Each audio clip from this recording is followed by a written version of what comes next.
Specific information थी, गांव का नाम भी उसमें इंटेलिजेंस एजेंसियों ने इनपुट में दिया था, इस गांव के पास 8-10 लड़के बैठे हैं और ये इंडिया में इन्फिल्ट्रेट करने की कोशिश अगले 48 घंटे में करेंगे। और वो सच हुआ, वो इन्फिल्ट्रेट भी कर गए और हमला भी कर गए हमारे एरिया में, पूरी पे अटैक हो गया आपके सामने। तो सवाल ये है कि आपने पूरी की पूरी सेना बैठा रखी है, पूरी एजेंसियां वहां बैठी है, हम इस इन्फिल्ट्रेशन को रोक क्यों नहीं पा रहे हैं? आखिर ये सिचुएशन आ क्यों रही है? आप सिर्फ बोल रहे हैं, आप कार्रवाई क्यों नहीं करते? बाघा बॉर्डर आप बंद कर रहे हैं और जो वेस्ट गुजरात और जो मुंबई से समुद्र तट से जो इलीगल ट्रेड हो रहा है उसको बंद नहीं कर रहे हैं, जिसमें ड्रग स्मगलिंग भी है, जिसका प्रॉफिट आतंकी संगठन भी ले रहा है, और वही आतंकी संगठन प्रॉफिट लेके कश्मीर में अटैक कर रहे हैं। पठानकोट के टाइम में कांग्रेस की सरकार नहीं थी, उरी के समय में सरकार नहीं थी, कारगिल के समय में कांग्रेस की सरकार नहीं थी, पार्लियामेंट पे जब अटैक हुआ तब कांग्रेस की सरकार नहीं थी, पहलगाम में जब आज अटैक हुआ है तब कांग्रेस की सरकार नहीं थी। ये 7 अटैक उदाहरण है, लेकिन अब तो भाषण से बाज आ जाओ, अब तो कार्रवाई करो कि सिर्फ वोट बैंक में ही तब्दील करेंगे। असीम मुनीर साहब का जो लाभ लेना चाहते हैं पाकिस्तान में, उसका लाभ आप भी यहाँ लेना चाहते हो। पानी रोकने की जब बात आएगी तो देखिए उसमें जो सबसे बड़ी जो प्रॉब्लम आ रही है कि इसमें 3 एस्पेक्ट्स हैं। पहला एस्पेक्ट की कश्मीर की जो भूगोल इतना टफ है कि सिंधु, चेनाब और झेलम के पानी को आप डाइवर्ट किधर करें। नेक्स्ट 20 ईयर्स भी संभव नहीं होगा, क्योंकि उसके लिए आपको बहुत हैवी इकोनॉमिक इन्वेस्टमेंट करना पड़ेगा। पानी अगर डाइवर्ट करना चाहेंगे, उसके बाद टेंशन और बढ़ेगा, और चाइना से भी आपका तनाव इसमें बढ़ सकता है, क्योंकि चाइना की भी कई नदियां आपके यहाँ एंटर करती हैं।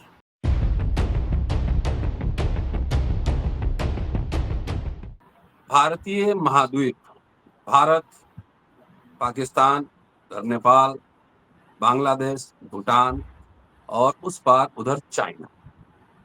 पहलगाम अटैक, जियो पॉलिटिक्स पर इसका क्या पड़ेगा असर? 2000 किलोमीटर दूर से प्रधानमंत्री नरेंद्र मोदी ने बिहार के मधुबनी से पाकिस्तान और आतंकवादियों को धमकाया। 5 प्रतिबंध लगाए गए, उस पर हम चर्चा कर चुके हैं। जैसे सिंधु नदी जो समझौता है उस पर प्रतिबंध, वो प्रतिबंध कब इफेक्टिव होगा, पानी कब रुकेगा, तब पाकिस्तान बूंद बूंद को तड़पेगा या क्या करेगा हम नहीं जानते हैं, मरुभूमि बनेगा। लेकिन गोदी मीडिया ये कह रहा है कि पाकिस्तान अभी से ही बूंद बूंद के लिए तड़प रहा है, मरुभूमि बन जाएगा पाकिस्तान। लेकिन पाकिस्तान ने उलट कार्रवाई में अपने एयर स्पेस को बंद कर दिया है। मतलब कि अब पाकिस्तानी एयर स्पेस से जो जहाज भारत आ रहा था, यहाँ से बाहर जा रहा था, अब घूम के आएगा। यानी कि इमीडिएट इफेक्ट से जो ट्रैवलर्स हैं उनके जेब पे भारी पड़ेगा। ऐसा मुझे लगता है कि जेब पर भारी पड़ेगा या टिकट महंगे हो जाएंगे। बहुत सारे इश्यूज हैं जिसपे एकेडमिक डिस्कशन जरूरी है। जैसे अटारी बॉर्डर पर जो बंद किया गया है उससे कॉमर्स पे क्या असर पड़ेगा। बहुत दिनों से हम लोग बात कर रहे हैं कि पाकिस्तान और पंजाब का जो बॉर्डर है उसको सॉफ्ट करने की कवायद चल रही थी, ताकि दोनों जगह से ट्रेड बढ़े, ताकि दोनों मुल्कों का फायदा हो। लेकिन वो बंद करने से क्या असर पड़ेगा? कश्मीर 2013-14 का भाषण देखिए नरेंद्र मोदी साहब का, लाल लाख आंख, घुस के मारेंगे। अभी भी डायलॉग चल ही रहा है, घुस के मारेंगे। तो कश्मीर को लेकर कौन सी पॉलिसी है जो फेल हो रही है? आखिर जो सवाल बीजेपी अपने पहले की सरकारों पर उठा रही थी कश्मीर को लेकर, और इतने तरह तरह के प्रोपेगेंडा फिल्म इस समय बनाए गए, चाहे वो कश्मीर फाइल्स हो, तमाम इस तरह की फिल्म बनी। बीजेपी की क्या पॉलिसी है और ये जो घटनाक्रम हो रहा है इसका जियो पॉलिटिक्स पे क्या पड़ेगा असर? दोस्तों, रतनलाल बोल रहा हूँ और आप देख रहे हैं अम्बेडकर नाम। संजीव पांडे साहब हैं, राजनीतिक विश्लेषक हैं, जर्नलिस्ट हैं और ऑथर है, और जियो पॉलिटिक्स पे खास तौर से साउथ एशिया के पूरे हिस्ट्री पे, यहाँ के पॉलिटिक्स और जर्नलिज्म पे इनकी नजर रहती है। ये भी जानने की कोशिश कर रहे हैं कि पाकिस्तान मीडिया में क्या छप रहा है, और तमाम जो सवाल हमने उठाए हैं, सुरक्षा में जो चूक हुई है, लगातार बार बार ये बात उभर के आ रही है कि वहां पे एक भी सुरक्षा कर्मी वहां मौजूद नहीं था जहां ये घटना हुई। लोग ऐसा कह रहे हैं। क्यों ऐसा हुआ? क्या सब कुछ नॉर्मल था? क्या टूर ऑपरेटर्स बगैर प्रशासन को इन्फॉर्म किए, बगैर अनुमति लिए, क्या उन्होंने टूरिस्टों को बुलाना शुरू कर दिया था और प्रशासन ने इंटरवीन क्यों नहीं किया? तमाम ये सवाल है जिसपे चर्चा होना। स्वागत है संजीव जी, नमस्ते। नमस्कार सर। चलिए, एक इंट्रोडक्शन मैंने दे दी है, पहले जियो पॉलिटिक्स से शुरू करते हैं। सिंधु नदी समझौता से शुरू करते हैं।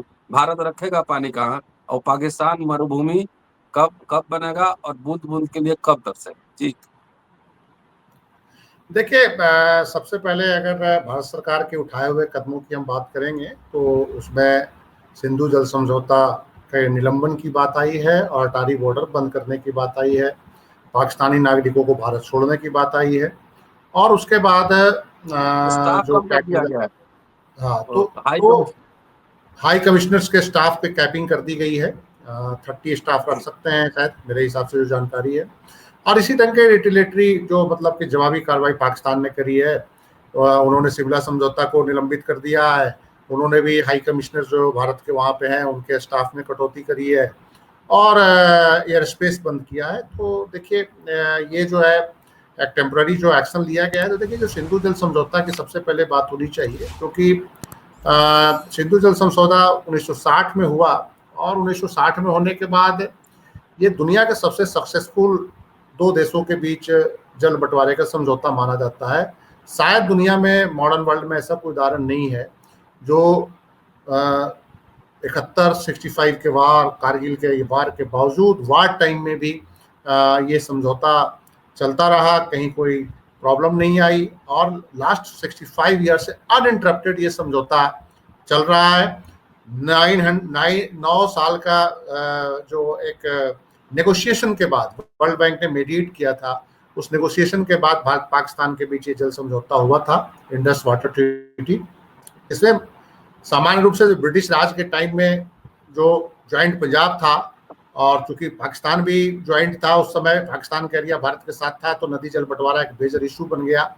तो 6 नदियां जो थी, 3 जो ऊपर की नदियां और 3 नीचे की नदियां जिसको बोल सकते हैं, पंजाब से निकलने वाली ब्यास, सतलज और रावी, और उधर झेलम, चिनाब और सिंधु नदी, इन 6 नदियों के पानी के बंटवारे को लेकर समझौता हुआ। और उसमें ये डिसाइड हुआ कि जो 3 नदियां जो नीचे की तरफ की है, जो रावी है, व्यास है, सतलज है, इसका 100% पानी इंडिया को, और जो 3 ऊपर की नदियां हैं जो कश्मीर की तरफ से निकल रही हैं, रावी, चिनाब, सतलज और सिंधु, उसका टोटल पानी पाकिस्तान को गया। पाकिस्तान उसके पानी को एक्सक्लूसिवली वो यूज कर सकता था, लेकिन भारत कुछ वहां से पानी डाइवर्ट कर सकता है अपनी खेती के लिए जम्मू कश्मीर के एरिया में, और प्लस डैम बनाने की अनुमति थी, लेकिन वो डैम के पानी के स्टोरेज नहीं है।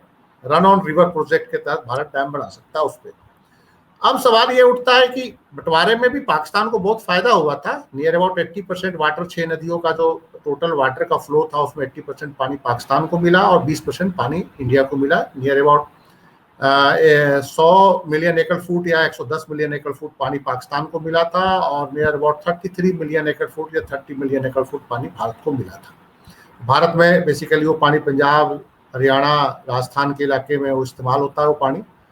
तो अब ये बेसिकली जिस प्रोविजन में हम लोग बात कर रहे हैं कि सस्पेंड किया गया है, तो एक चीज मैं बता देता हूँ कि इस ट्रीटी में सस्पेंशन का कोई प्रोविजन नहीं, और ना इस ट्रीटी में जो है वो क्या कहा जाता है, आप निकल सकते हैं, उसका कोई टाइम पीरियड नहीं है। यूनिलैटरली अगर आप निकल गए तो निकल गए, लेकिन ऐसा कोई प्रोविजन नहीं है कि आप तोड़ देंगे उस समझौते को, उसको निलंबित कर देंगे। और जो एक इम्पोर्टेंट बात आ रही है कि अगर भारत निकल जाता है उससे, समझौते से, और कहा जाएगा कि पानी रोकने की जब बात आएगी, तो देखिए उसमें जो सबसे बड़ी जो प्रॉब्लम आ रही है कि इसमें 3 एस्पेक्ट्स हैं। पहला एस्पेक्ट कि कश्मीर की जो भूगोल इतना टफ है कि सिंधु, चेनाब और झेलम के पानी को आप डाइवर्ट किधर करेंगे। डाइवर्ट करने के लिए आपको एक इरिगेशन सिस्टम डेवलप करना पड़ेगा जो बहुत कॉस्टली है। सेकंड जो है कि स्टोरेज सिस्टम भी अगर आप डेवलप करेंगे तो उस पहाड़ के इलाके में बहुत कॉस्टली है। थर्ड, अगर आज शुरू करेंगे तो नेक्स्ट 20 ईयर्स में आप इसमें सफल हो सकते हैं उनके पानी को रोकने में। क्वेश्चन एक्सपर्ट ये उठाते हैं कि जो भारतीय पंजाब से जो 3 एक्सक्लूसिव नदियां जो इंडिया को मिली, जो मतलब कि जो एक जो बात लगातार जो एक नेशनल नैरेटिव जो बनाया जा रहा है कि हम पानी रोक देंगे, जो 3 नदियां जो भारत के 100% पानी जिसका मिला, उसका 100% भारत पिछले 70 साल में इस्तेमाल नहीं कर पाया। पाकिस्तान में भारत की नदियों का पानी जा रहा है, सतलज का, रावी का और रावी, सतलज और व्यास, तीनों का पानी जो है पाकिस्तान के अंदर अंदर चला जाता है। आपका पानी वेस्ट हो रहा है। आपने ऐसा कोई चैनलाइजेशन आज तक नहीं किया कि उनके पानी का मैक्सिमम आप इस्तेमाल कर सकें। तो ये एक बड़ा इंपॉर्टेंट सा एक सवाल है कि क्या ये हम कर सकते हैं। तो ये एक इंपॉर्टेंट सवाल है। दूसरा एक देखिए, अगर नेक्स्ट 10 ईयर्स 20 ईयर्स में अगर इस चीज को करते हैं तो दो बड़े इंपॉर्टेंट जियोपॉलिटिकल उसका मैसेज होगा। पहला मैसेज कि पाकिस्तान को पूरे 3 नदियों पर डिपेंडेंट है, और खास करके 2 स्टेट, पंजाब और सिंध। पंजाब और सिंध का जो 70% 80% जो एग्रीकल्चर है उसी पे डिपेंडेंट है, और अगर पानी में कोई उनको प्रॉब्लम आई तो वहां पे भूखमरी जरूर आएगी, इसमें कोई शक नहीं है। और दूसरा ये जो है कि वहाँ इन तीनों नदियों के पानी को लेकर, जैसे पंजाब के जो 3 नदियां जो है इंडस सिस्टम, रिवर सिस्टम के जो 3 नदियां हैं, रावी, ब्यास और सतलुज की पानी को लेकर हरियाणा, पंजाब और राजस्थान में एक टकराव आप पिछले 60-70 सालों से देख रहे हैं। तो ठीक उसी तरह की प्रॉब्लम वहां पे है सिंधु नदी के पानी को लेकर, सतलज चेनाब का और झेलम के जो पानी है उसके लेकर सिंध और पंजाब में हमेशा टेंशन रहता है, पाकिस्तानी पंजाब और सिंध में। और अभी तो जब वहाँ कराची में बहुत भारी दंगे भी हो गए थे, क्योंकि साउदर्न पंजाब के इलाके में डेजर्ट एरिया में एक कैनाल सिस्टम पाकिस्तान सरकार डेवलप करना चाह रही है। वहाँ पे कॉर्पोरेट खेती की शुरुआत हो रही है, जिसमें सऊदी अरब का बहुत बड़ा इन्वेस्टमेंट है और कॉर्पोरेट इन्वेस्टमेंट है। चोलिस्तान का इलाका उसको बोलते हैं। तो उस एरिया में बहुत ज्यादा नहरी सिस्टम का डेवलपमेंट करने का विरोध सिंध के लोगों ने किया, जो निचला स्टेट है। वो कह रहा है कि अगर आप साउदर्न पंजाब में इस तरह का कैनाल सिस्टम डेवलप करेंगे तो हमें पानी के लिए बहुत ही परेशानी आएगी और हमारी खेती टोटली तबाह हो जाएगी, और इस कारण से आप इसको मत कीजिए। तो वहां भी इंटरस्टेट डिस्प्यूट है। ये जो भारत से जो तीनों नदियों का पानी पाकिस्तान 100% यूज कर रहा है उसका। सबसे बड़ी बात यह है कि पाकिस्तान के अंदर जो एनर्जी सेक्टर है वो भी यहाँ के पानी पे डिपेंडेंट है, क्योंकि बहुत सारे डैम्स बने हुए हैं उस पर। तो पाकिस्तान को अगर फ्यूचर में अगर इंडिया ऐसा करेगा तो दिक्कत आएगी, लेकिन इंडिया को करने के लिए हैवी इकोनॉमिक कॉस्ट उस पे को देना पड़ेगा। अपने कंट्री के इंटरेस्ट के लिए कर रहे हैं तो आप हैवी इकोनॉमिक कॉस्ट वहां पे लगाइए, आप उसमें डैम बनाइए, पानी को डाइवर्ट कीजिए, नीचे की तरफ लाइए। वहां की ज्योग्राफी आपको अलाउ नहीं करेगी, बड़े बड़े डैम बनाना अलाउ नहीं करेगी, क्योंकि आपको पता है कि हिमालयन रीजन भूकंप का रीजन है। कोई बड़ा डैम बनाएंगे, पानी का स्टोरेज करेंगे तो बहुत खतरनाक होगा। सबसे बड़ी बात यह है कि जो इंडस वाटर ट्रीटी को लेकर भारत पाकिस्तान का जो तनाव है, तो सेम इसका जियोपॉलिटिकल एक इस एरिया में, साउथ एशिया में एक और टेंशन आएगा कि सेम तनाव भारत और चीन के बीच है ब्रह्मपुत्र के पानी को लेकर। और भारत ने अभी ऑब्जेक्शन किया है कि जो अभी अरुणाचल की सीमा पर जो ब्रह्मपुत्र के ऊपर चाइना अपने एरिया में तिब्बत के अंदर जो बहुत भारी वर्ल्ड का लार्जेस्ट डैम बना रहा है, जिसमें 60,000 मेगावाट बिजली के प्रोडक्शन की बात हो रही है, तो कहा जा रहा है कि भारतीय में आने वाला ब्रह्मपुत्र सूख जाएगा, बांग्लादेश को बहुत तबाही मिलेगी। तो और उसके अलावा ब्रह्मपुत्र पे उससे ऊपर चाइना ऑलरेडी 2-3-4 बड़े डैम बना चुका है। तो वो एक मतलब कि जो इस एरिया में जो 2 देशों के बीच जो पानियों का बहाव है उसको लेकर तनाव लंबे समय से रहा है। तो आप मान के चलिए कि हम जिस स्थिति में फंसे हुए हैं उसी स्थिति में पाकिस्तान अगर आएगा तो कहीं ना कहीं हमारा जो क्लेम चाइना से लगातार है कि हम ऑलरेडी वाटर डाटा शेयर करने का डिमांड करते हैं कि हमें बताओ कितना पानी है, कैसे पानी है, एकाएक आप पानी छोड़ देते हो, तो ये सब प्रॉब्लम्स जो है और बढ़ेगी। और जहां तक इंडस वाटर की बात है तो इंडस वाटर में एक बड़ा अच्छा मैकेनिज्म है, दो है, इंडस वाटर कमीशन बना हुआ है, परमानेंट कमीशन है, दोनों साइड से कमिश्नर्स बैठते हैं, भारत का एक कमिश्नर होता है, पाकिस्तान का कमिश्नर होता है, दोनों साइड से जो इंजीनियर्स हैं, जो डिस्प्यूटेड एरिया है या बाय द वे पानी के डाटा को लेकर या जो भारत के अंदर डैम बने हैं उनके एक्सपर्ट आते हैं, चेक करते हैं कि भारत इंडस वाटर ट्रीटी को फॉलो कर रहा है कि नहीं कर रहा है। थर्ड ये कि कोई भी डिस्प्यूट राइज होगा तो उसमें बड़ा अच्छा प्रोविजन है कि पहले इंडस वाटर कमीशन में जाएगा, जो दोनों देशों का एक ज्वाइंट कमीशन है, और ज्वाइंट कमीशन में सॉल्व नहीं होता है तो न्यूट्रल एक्सपर्ट वो अपॉइंट करेंगे। अगर न्यूट्रल एक्सपर्ट से भी अगर सॉल्व नहीं होता है तो आर्बिट्रेशन में मामला जाएगा।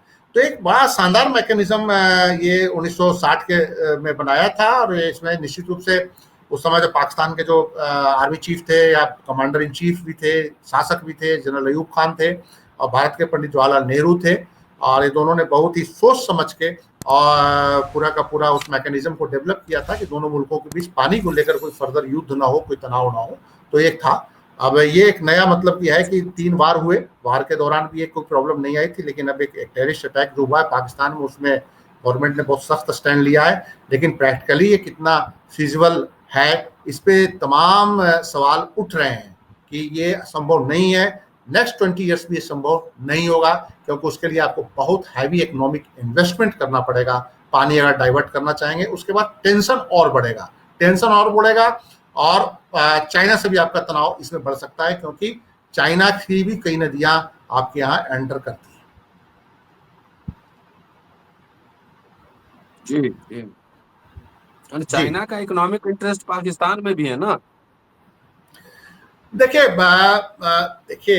जो चाइना का इकोनॉमिक इंटरेस्ट पाकिस्तान में है, तो उसका ये सारा एक लिंक्ड मामला आ गया है। वो लिंक्ड मामला ऐसे है कि जो आखिर एक सवाल ये उठ रहा है कि स्पॉन्सर्ड जो ये अटैक हुआ पुलवामा अपने पहलगाम में, तो उससे 6 दिन पहले जो असीम मुनीर साहब ने जो भाषण दिया और जो 2 नेशन थ्योरी को उन्होंने जस्टिफाई किया और कहा कि कल्चरल जो रिलीजन आर्मी चीफ है वहाँ के, जो आर्मी चीफ है, हाँ आर्मी चीफ असीम मुनीर साहब, मैं बोला असीम मुनीर साहब जो उन्होंने कहा, तो असीम मुनीर साहब के बारे में 2 बैकग्राउंड में आपको बताना चाहता हूँ। असीम मुनीर साहब जो है मदरसे, उनके फादर मदरसा के टीचर थे और प्योर इस्लामिक माइंडसेट से उन्होंने पढ़ाई शुरू करी, पढ़ाई करने के बाद वो असीम मुनीर साहब पहले आर्मी चीफ हैं जो काकुल प्रोडक्ट नहीं है। काकुल के प्रोडक्ट आर्मी चीफ बहुत प्रोफेशनल पाकिस्तान के अंदर माने जाते हैं आर्मी चीफ, वो मंगला से प्रोडक्ट हैं। खास करके जो लो कैटेगरी कैडेट को मंगला दिया जाता है, मंगला जो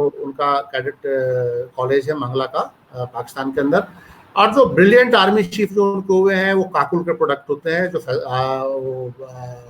एबटाबाद के पास जो है पाकिस्तान का जो ट्रेनिंग सेंटर है। तो असीम मुनीर साहब जब बने थे, तो असीम मुनीर साहब के बारे में 2 चीजें और बताता हूं। असीम मुनीर साहब कुरान कंठस्थ है उनका, पहले लास्ट से लेकर अंत तक कुरान के बारे में आप कहीं भी उनसे कोई सवाल पूछ सकते हैं, बात कर सकते हैं। थर्ड ये कि वो सऊदी अरब के बहुत नजदीक है। सऊदी अरब में बड़े समय तक उन्होंने सेवा दी है पाकिस्तानी आर्मी की तरफ, वहां के राज परिवार के साथ उनके बहुत निकटता रही है। सेकंड ये कि मुनीर साहब को आर्मी के चीफ बनाने में सऊदी अरब के जो किंग हैं और उनके बेटे मोहम्मद बिन सलमान है, उनका एक इम्पोर्टेंट रोल रहा है। थर्ड, असीम मुनीर साहब जो है, जो पाकिस्तान के अंदर जो आर्मी के अंदर जो एक जो लिबरल अप्रोच के आर्मी चीफ हैं उनसे डिस्टेंस रखते हैं, और जो हार्डकोर जो आर्मी चीफ हैं पाकिस्तानी आर्मी के अंदर 2 तरह का एक डिवीजन है। एक जो है एकदमी जिहादी माइंडसेट के ऑफिसर्स हैं, एक जो है लिबरल माइंडसेट के हैं। ये शुरू से 1960 से पाकिस्तान के अंदर देखा जाता है। यूसुफ खान बहुत ही लिबरल माइंडसेट के आर्मी चीफ माने जाते थे, और जनरल जिया बहुत ही हार्डकोर जिहादी माइंडसेट के आर्मी चीफ माने जाते थे, जिनका कट्टरपंथी जिहादियों आतंकी संगठनों से बड़े नजदीक रिलेशन रहा, और आर्मी के प्रोडक्शन में उन्होंने इस तरह के ऑर्गेनाइजेशंस को उन्होंने काफी सपोर्ट किया। मुनीर साहब भी सेम कैटेगरी के हैं।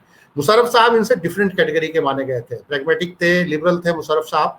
और उसके बाद इनसे पहले जो जनरल बाजवा थे वो भी लिबरल एटीट्यूड के थे, और उन्होंने तो एक बाजवा डॉक्ट्राइन दिया था, और उन्होंने कहा था कि कश्मीर की इशू को आप लोग एक साइड में रख के दोनों साइड से ट्रेड को शुरू कीजिए, इकोनॉमिक रिलेशंस को सुधारिए, रिलीजियस जो कुछ कॉरिडोर्स हैं उनको, जैसे सुल्तानपुर यहाँ पे करतारपुर का उन्होंने शुरू करवाया था जनरल बाजवा ने। तो ये था कि ट्रेड बढ़ेगा, दोनों साइड से लोग आएंगे जाएंगे, रिलेशंस को ठीक करेंगे, तो उससे वो आगे बढ़ेगा। तो ये बाजवा की तरह ये लिबरल भी नहीं है, बाजवा की तरह ये बहुत ही खुली सोच की भी नहीं है असीम मुनीर साहब, और इनकी सोच एकदम हार्डकोर जो कट्टरपंथियों वाली जो सोच थी उन्होंने भाषण में दिया था। लेकिन मुनीर साहब ने फैसला क्यों लिया, इसके कुछ तात्कालिक कारण है जो फैसला लेने का। एक कारण ये है कि साउथ एशिया में भारत और पाकिस्तान दोनों के सामने पिछले 1 साल में बड़ी डिफरेंट सिचुएशन आ गई है। पहले पाकिस्तान एक फ्रंट पे फाइट कर रहा था, ईस्टर्न फ्रंट पे भारत के साथ, पाकिस्तान का ईस्टर्न फ्रंट हो गया, भारत का वेस्टर्न फ्रंट हो गया।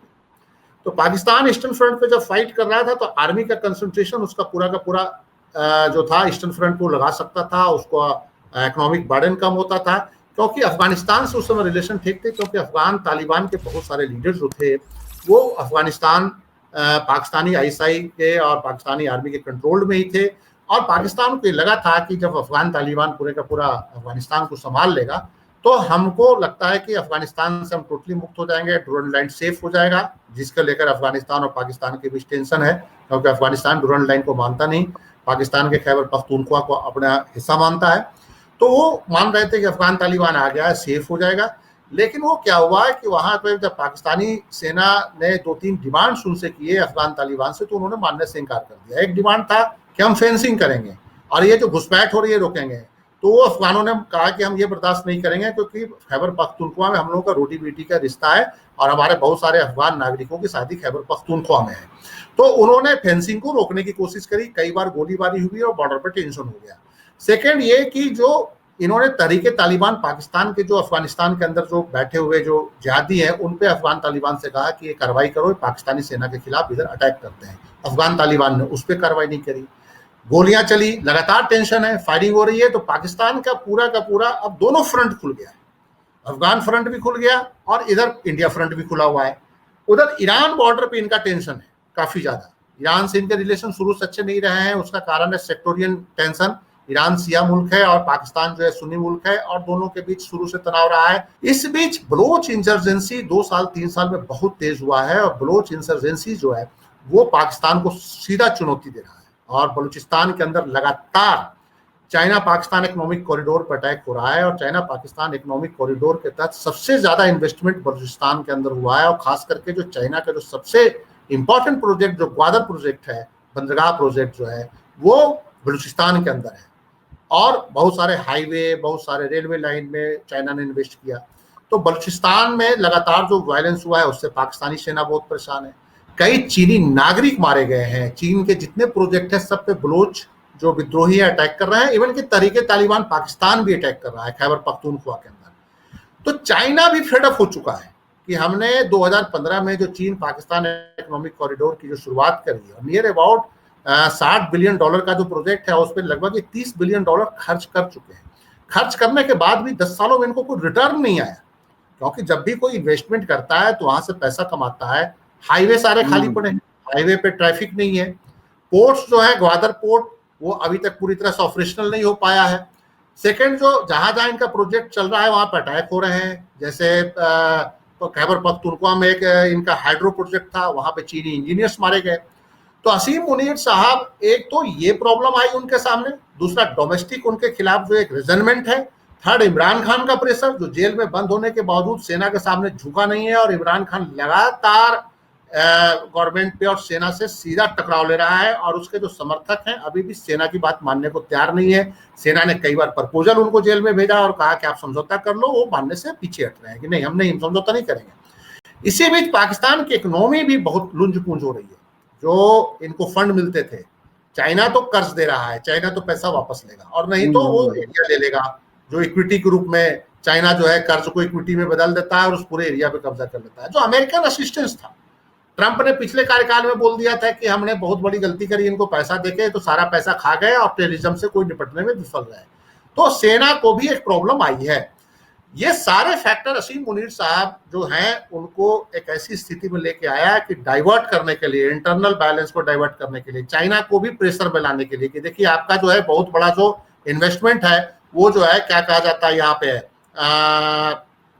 चाइना पाकिस्तान ऑक्युपाइड कश्मीर में है, तो अगर इस तरह की इंसर्जेंसी आएगी तो आपको सामने आना पड़ेगा। कहीं ना कहीं मुनीर साहब चालाकी से चाइना को भी इसमें इन्वॉल्व करना चाहते हैं, उनसे कुछ मदद चाहते हैं, और ये कार्रवाई होगी। देखिए, इसमें कोई शक नहीं है कि इसमें पाकिस्तान का इन्वॉल्वमेंट है, डेफिनेटली। लेकिन क्वेश्चन ये है कि 70 साल में आप इन्फिल्ट्रेशन क्यों नहीं रोक पाए? आपने ऐसा कोई इंतजाम क्यों नहीं किया कि सीमा से बाहरी लोग ना घुसे? सेकंड, जो सबसे बड़ी बात यह है कि जो भारतीय जनता पार्टी की जो सरकार की जो पॉलिसी है, देखिए भाजपा की सरकार की पॉलिसी में हम जब बात करेंगे तो सिर्फ नरेंद्र मोदी की बात नहीं लेंगे।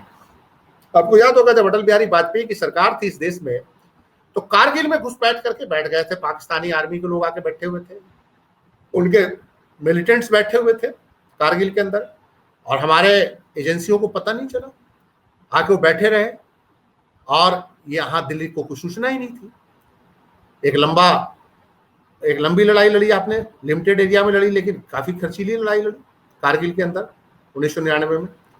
फिर आपको याद होगा कि वाजपेयी जी के टाइम में पार्लियामेंट पे अटैक हुआ, जैसे मोहम्मद ने अटैक किया, वही लोग थे, वही जैसे मोहम्मद के लोग अटैक करने वाले थे जिनको वाजपेयी जी के लोग कंधार छोड़ के आए थे। हाँ, वर्तमान जो जसवंत सिंह विदेश मंत्री थे और वर्तमान जो एनएसए हैं वो गए थे कंधार, उन आतंकियों को लेकर। उसमें जैश का जो चीफ था मौलाना मसूद अजहर भी था, उमर शेख सैयद भी था। तो जो जैश के टेरर जो जिन्होंने पार्लियामेंट पे अटैक किया, उनके लोगों को आप यहाँ से छोड़ के आए थे। मोदी जी के टाइम में पठानकोट पे बहुत भारी हमला हुआ, हमारे एयरबोर्स पे हमला हुआ। हमारी मतलब कि सैन्य एस्टेब्लिशमेंट पे अगर पाकिस्तानी सेना अटैक कर रहा है, उनके पाकिस्तानी सेना के जो समर्थित जो आतंकी, जो उनके ट्रेंड आतंकी अटैक कर रहे हैं, तो हमारा इंटेलिजेंस फेल्यूर हो रहा है, हमारा बॉर्डर की जो सिक्योरिटी है वो फेल्यूर हो रहा है, हमारा जो क्या कहा जाता है ये जो बेसिकली जो हमारा बॉर्डर सिस्टम फेल हो रहा है, हमारे इंटेलिजेंस फेल्यूर हो रहा है। तो मुझे ये समझ में नहीं आ रहा है कि आखिर इन चीजों को रोकने के लिए सरकारों ने किया क्या है। आप पठानकोट में जब अटैक हुआ था उस समय भी बताया जाता है कि एक पक्की इंफॉर्मेशन थी कि बॉर्डर के उस समय में सियालकोट के पास स्पेसिफिक इंफॉर्मेशन थी, गांव का नाम भी उसमें इंटेलिजेंस एजेंसियों ने इनपुट में दिया था, इस गांव के पास 8-10 लड़के बैठे हैं और ये इंडिया में इन्फिल्ट्रेट करने की कोशिश अगले 48 घंटे में करेंगे। और वो सच हुआ, वो इन्फिल्ट्रेट भी कर गए और हमला भी कर गए हमारे एरिया में, उरी पे अटैक हो गया आपके सामने। तो सवाल ये है कि आपने पूरी की पूरी सेना बैठा रखी है, पूरी एजेंसियां वहां बैठी है, हम इस इन्फिल्ट्रेशन को रोक क्यों नहीं पा रहे हैं? आखिर ये सिचुएशन आ क्यों रही है? आप सिर्फ बोल रहे हैं, आप कार्रवाई क्यों नहीं करते? बोलते क्यों है चुनावी सभाओं में जाके? पुलवामा अटैक हुआ तो आप चुनावी सभाओं में बोलने लगे। आप जो कल पहलगाम में अटैक हुआ आप मधुबनी में बोल रहे हैं। देखिए, आपने कार्रवाई करना है। जब देश की जनता कार्रवाई चाहती है तो आप भाषण क्यों दे रहे हैं? भाषण देके सिर्फ आप उसको वोट में क्यों तब्दील करने में इंटरेस्ट रखते हैं?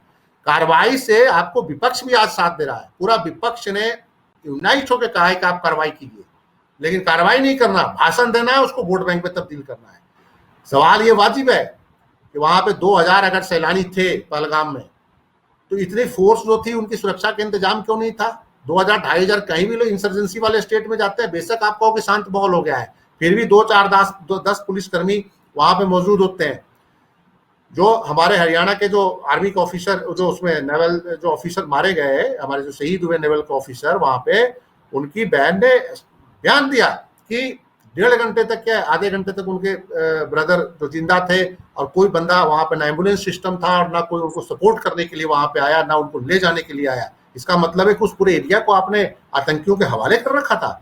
गुजरात के जो लोग शहीद हुए हैं वहां पे पहलगाम में, उनकी वाइफ का और उनकी फैमिली ने घेर दिया कल CR पाटिल को। कहता आप लोग तो बड़े बड़े सुरक्षा इंतजाम में चलते हैं और वहां पे कोई एक सिपाही भी नहीं खड़ा था, कांस्टेबल भी नहीं खड़ा था। CRPF के ऑफिशियल्स ने आज बोला है कि हमें तो जब बुलाया जाएगा तभी हम करेंगे ना। CRPF के ऑफिशियल ने हिंदू में ऑफ द रिकॉर्ड स्टेटमेंट दिया है कि सबसे पहले हम लोग ही पहुंचे, लेकिन हम तभी जा सकते हैं जब लोकल पुलिस या DGP वहां के कॉल करेंगे। हमारी ड्यूटियां वहां की या तो DGP लगाएंगे, लोकल पुलिस या आर्मी के कंट्रोल में बहुत सारी चीजें मीन्स की आपसी कोऑर्डिनेशन भी नहीं है। लोकल पुलिस, आर्मी, CRPF, इनके बीच कोई कोऑर्डिनेशन वहां नहीं दिख रहा है। और इतने लोग सैलानी जा रहे हैं वहां पे, और वो वहां से 4 बंदे आते हैं, इसमें से 2 पाकिस्तानी बताए जा रहे हैं कि 2 पाकिस्तानी थे। कैसे घुस गए, कहां बैठे थे? सेकंड, आपको पता है कितने खराब हालात हैं। आपने लद्दाख बॉर्डर पे आपने 60,000 सैनिकों की परमानेंट तैनाती की है ड्यू टू चाइना से जब वहां पे लड़ाई हुई अपने पीछे लद्दाख में, कोविड के दौरान जब हुआ, तो बॉर्डर डिस्प्यूट जब हुआ, तो आप ये बताइए कि कश्मीर घाटी के फौज को आपने उधर शिफ्ट किया। तो अब ये सवाल उठ रहा है उस बीच आपने क्या किया? उस बीच आपने जो है टोटली जो है अग्निवीर कर दिया, टोटली अग्निवीर कर दिया। 4 साल में फौजी जो हैं, ये जो हमारे जो लड़के हैं, कैसे फाइट करेंगे जाके कश्मीर में अगर अपॉइंट कर देंगे तो? ये आतंकी 8 साल 10 साल की ट्रेनिंग लिए हुए हैं पाकिस्तानी फौज के द्वारा। आप 4 साल पे के फौजी रख रहे हैं। 1.5 लाख 2 लाख फौज का स्ट्रेंथ इस समय कम है इस देश के अंदर। आप बड़े बड़े राफेल खरीद रहे हैं जिसमें कमीशन खाने का आरोप लगा रहा है। फौज में फौज भर्ती नहीं कर रहे हैं, आप सिपाही भर्ती नहीं कर रहे हैं, रोजगार भी मिलता। 2 लाख से कम हो गई संख्या, 2 लाख संख्या कम हो गई है फौज की। 2 लाख, देखिए 2 लाख बहुत बड़ा स्ट्रेंथ है। चाइना से आपका बॉर्डर डिस्प्यूट है, पैसा बचाना है। देखिए, जिस तरह से पाकिस्तान 2 फ्रंट पे लड़ रहा है, भारत भी 2 फ्रंट पे अब लड़ना पड़ेगा। उधर बांग्लादेश से भी आपका हो गया, आपका 3 फ्रंट पे टेंशन है। चाइना से भी टेंशन हो गया, बांग्लादेश से भी टेंशन है, इधर पाकिस्तान से भी टेंशन है। आप अग्निवीर की व्यवस्था लेके आ रहे हैं। इससे पता चलता है कि इस देश की सरकार में जो राष्ट्रवाद है वो छद्म राष्ट्रवाद है, झूठा राष्ट्रवाद है, जो सिर्फ राष्ट्रवाद के नाम पे वोट लेना और व्यापार करना जानती है। देश के नागरिकों की सुरक्षा नहीं, देश की सीमाओं की सुरक्षा नहीं। इस सरकार के कार्यकाल में चाइनीज फौजी घुस के हमारे कम से कम 4000 किलोमीटर एरिया घुस गए और प्रधानमंत्री जी की आवाज नहीं निकली और किसी भी देश के नेता की आवाज नहीं निकली। मानने को तैयार नहीं है कि चाइनीज हमारे इलाके में घुस गए और जिनपिंग से जाके हाथ मिला रहे हैं, गले मिल रहे हैं। अब पाकिस्तान में घुस रहा है। संजीव जी, जी, आपने कहा जैसे सऊदी अरबिया जितना इस्लामिक एक्टिविस्ट है, उसको एक्टिविटीज है, उसको स्पॉन्सर करता है और पाकिस्तान के भी बहुत नजदीक है और बार बार मोदी जी सऊदी अरबिया जाते हैं। जब पहलगाम हमला हुआ था तब उस समय वो सऊदी अरबिया में ही थे, सुल्तान से मिलते हैं बहुत। तो क्या सुल्तान को ये नहीं कह सकते हैं कि हुजूर जरा पाकिस्तान को बोलिए कि इस तरह के एक्टिविटीज ना कर सके? क्या इसका मतलब समझा? देखिए, सऊदी अरबिया ने पाकिस्तान या जितने भी ये 1990 के सऊदी अरबिया और 2015 के सऊदी अरबिया में अंतर आया है। जो सऊदी अरबिया प्योर जो एक इस्लामिक माइंड सेट से बाहर निकला है और सऊदी अरबिया में इस्लाम पे प्रायोरिटी वहाँ का इकोनॉमिक्स हो गया है। सऊदी अरबिया का जो सबसे बड़ा मार्केट है वो भारत और चाइना है और भारत और चाइना के कॉस्ट पे पाकिस्तान को अफोर्ड नहीं कर सकता। और एक फ्रस्ट्रेशन असीम मुनीर में ये भी आई है कि जो अभी सऊदी अरबिया की तरफ जो हमारे प्रधानमंत्री जी गए थे और सऊदी अरबिया का जो इन्वेस्टमेंट जो भारत के अंदर बढ़ रहा है, एग्रीकल्चर के अंदर, पेट्रोलियम सेक्टर के अंदर, कंप्यूटर के अंदर, और भारत का जिस ढंग से और भी मिडिल ईस्ट इकोनॉमिक कॉरिडोर में जो सऊदी अरबिया और भारत के बीच जो एक बातचीत चल रही है, जो ईरान के थ्रू जो इधर से यूएई होते हुए सीधा यूरोप जाएगा, उससे भी पाकिस्तान में एक बौखलाहट थी। दूसरा, जो कश्मीर पे जब 370 हटा तो सऊदी अरबिया से जो सपोर्ट पाकिस्तान ने मांगा उस पर उनको सपोर्ट नहीं मिला। और जो इस्लामिक ऑर्गेनाइजेशन जो है कॉपरेशन, जो OIC है, ऑर्गेनाइजेशन ऑफ इस्लामिक कॉपरेशन जो है, उसमें पाकिस्तान कश्मीर का इशू उठा नहीं पाया ढंग से और कोई भी देश उसके, तुर्की को छोड़कर कोई भी देश उनके साथ आया नहीं। तो एक पाकिस्तान के अंदर एक फ्रस्ट्रेशन है। लेकिन देखिए, सऊदी अरबिया का एक अपना कंपल्सन है। वो कंपल्सन है कि बहुत लंबे समय तक उन्होंने तालिबान, जैश, लश्कर, इस सारों को फंडिंग किया है, कहीं ना कहीं वो पैसा लेते रहे हैं। तो सऊदी अरबिया धीरे धीरे पीछे हट रहा है। लेकिन ये मिलिटेंट ऑर्गेनाइजेशन जो है भस्मासुर है। ये किसी के प्रोडक्ट हो जाने के बाद ये नहीं है कि उनका प्रोडक्ट है तो उनकी बात हमेशा माने ही। अफगान तालिबान को पाकिस्तान बोतल में से जीन निकल गया, बोतल में से जीन निकल गया।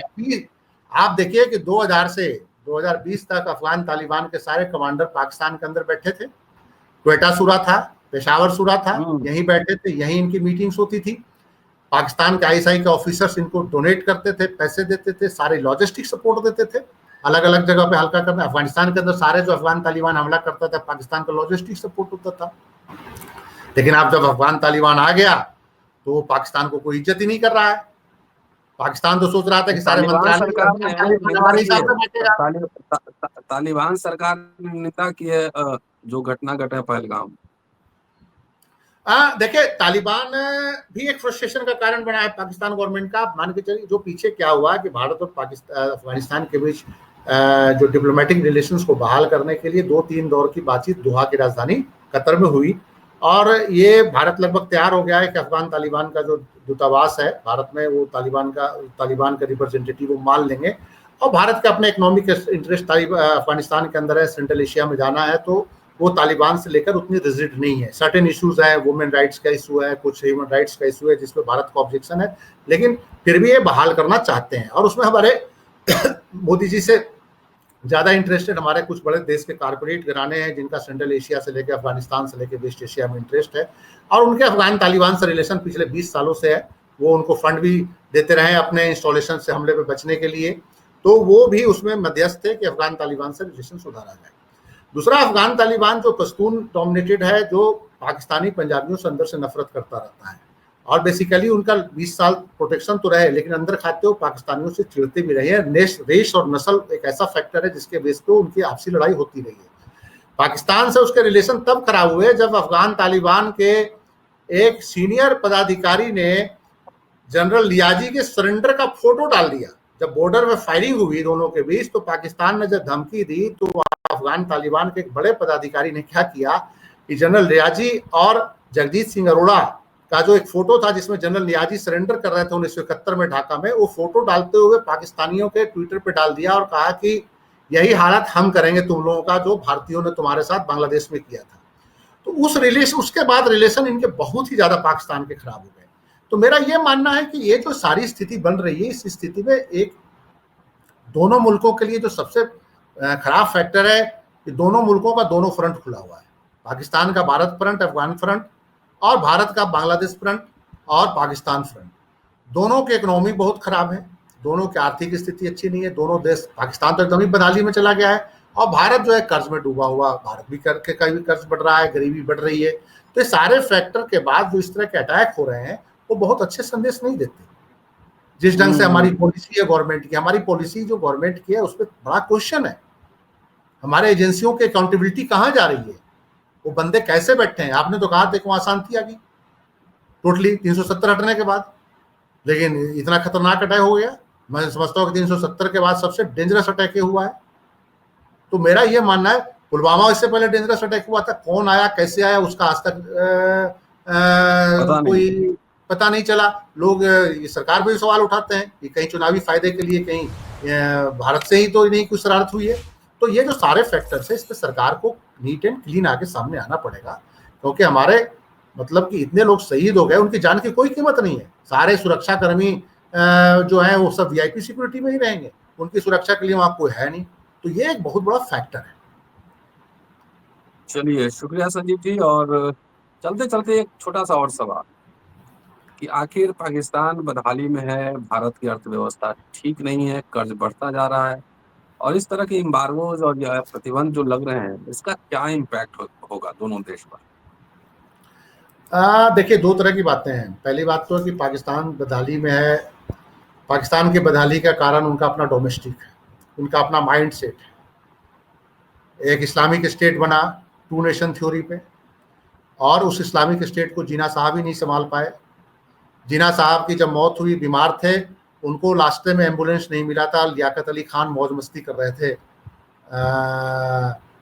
अपने घर पे, और जिन्ना साहब की रास्ते में ही मौत हो गई। जिन्ना साहब की, जिन्ना साहब जो है, उनको ये नहीं पता था कि जिस मुल्क में को उन्होंने बनाया है वहां उनको एक इमरजेंसी एम्बुलेंस नहीं मिलेगा, जिन्ना साहब को। उसके बाद जो हालात बने पाकिस्तान में, हर 10 साल बाद रिवोल्ट हुआ, हर 10 साल बाद फौजी आए, हर 10 साल के बाद वहां एक फौजी शासन आया है और 10 साल रहा है, फिर डेमोक्रेसी आया, 10 साल बाद उसको उलट दिया गया। इकोनॉमिक उनका कोई फंडामेंटल नहीं रहा। नेहरू की तरह कोई विजन वाला उनके पास प्राइम मिनिस्टर नहीं था, ना कोई राष्ट्रपति था जो पाकिस्तान को इसी ढंग से पब्लिक सेक्टर मजबूत करता। उन्होंने मिलिट्री नेशनलिज्म की तरफ अपने आप को पक्का किया और ज्योग्राफी का फायदा उठाते हुए दुनिया भर में अपने आप को बेचा। अनुदान की राशि पे, भीख की राशि पे चलने की नीति बनाई, अपने फंडामेंटल को स्ट्रांग नहीं किया, अपने कंट्री के फंडामेंटल को, इंडस्ट्रियलाइजेशन को, सर्विस सेक्टर को कभी स्ट्रांग नहीं किया। अमेरिकन एड तो कभी चाइनीज एड, इस एड पे चलने की, जो एक होता है ना चैरिटी पे चलने वाला एक मुल्क बनने की उसने कोशिश करी। भारत में ऐसा नहीं था। भारत में समझदार लोगों ने शासन को संभाला और उन्होंने भारत का फंडामेंटल स्ट्रांग कर दिया। अब बात यह है कि लेकिन पाकिस्तान से जब बात करते हैं तो हमें एक चीज का ध्यान पड़ना है। पाकिस्तान से जब बात करते हैं तो आप आर्मी को ही सिर्फ देखकर बात ना कीजिए। पाकिस्तान में 3 फैक्टर हैं।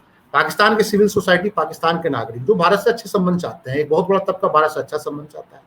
पाकिस्तान के डेमोक्रेटिक गवर्नमेंट, उसमें भी 2 तरह के हैं। एक भारत से बहुत अच्छा संबंध चाहते हैं, कुछ जिहादी माइंडसेट के पॉलिटिकल पार्टियां हैं वहां पे, जिसमें जमात इस्लामी है, जमीयत उल उलमा इस्लाम है, और कभी कभी नवाज शरीफ और इमरान खान जैसे लोग भी सेंटर से राइट होकर फैनेटिक बात करते हैं। तो और आर्मी टोटली जो है, वहां के आर्मी भी कभी उनके लिबरल आ जाते हैं चीफ कभी, और कभी कभी बहुत ही जिहादी किस्म के आ जाते हैं। लेकिन बाय लार्ज आर्मी जो है, उनका रोल है वो है कि वो एंटी इंडिया जो एक उन्होंने शुरू से माइंडसेट बना रखा है। 3 बार हारने के बाद उन्होंने कारगिल में डिसाइड कर लिया था, जियाउल हक के टाइम में डिसाइड हो गया कि हमने पाकिस्तान जो है भारत से सीधी लड़ाई नहीं लड़ेगा, लो इंटेंसिटी हम लोग वार करेंगे और लो इंटेंसिटी वार लाइक सिचुएशन को बनाए रखेंगे, प्रॉक्सी वार करेंगे। और उसके बेस पे कश्मीर को जनरल जियाउल हक के टाइम में फर्स्ट एजेंडा पे लाया, प्रॉक्सी वार का एक सेंटर बनाया गया, या कह सकते हैं कि लो इंटेंसिटी वार लाइक सिचुएशन का एक सेंटर बना जम्मू एंड कश्मीर, और जिसमें सिचुएशन आई। तो मेरा मानना है कि ये सिचुएशन 70 साल से चल रही है और इसके लिए 4 दिन में आप कोई सॉल्यूशन नहीं निकाल सकते। चार अगर आप उनके सेंटर अटैक भी कर देंगे, अगर उड़ा भी देंगे, तो उसका कोई सोल्यूशन नहीं निकलेगा।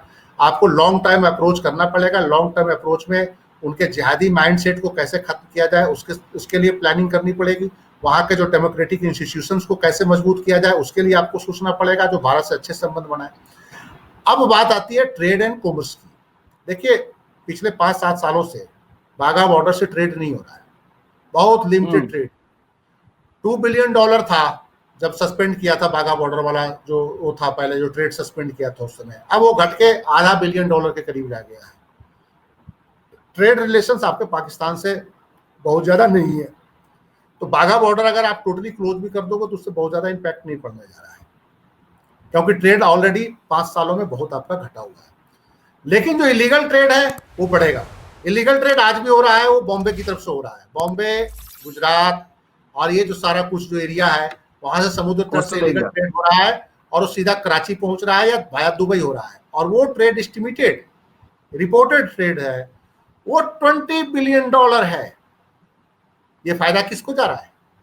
ये तो रिसर्च का विषय है ना, कि आप लीगल ट्रेड बंद कर रहे हैं, इलीगल ट्रेड वहां से हो रहा है। सेकंड, वाघा बॉर्डर आपने बंद कर दिया, अटारी बॉर्डर बंद कर दिया। पीछे मुद्रा पोर्ट पे कई हजार करोड़ का वो पकड़ा गया, हेरोइन पकड़ा गया, और उसमें गवर्नमेंट के ही एजेंसियों ने एक्सेप्ट किया कि ये जो ट्रेड का जो पैसा है, लश्कर और जैश जैसे आतंकियों का, इससे फंडिंग हो रहा है।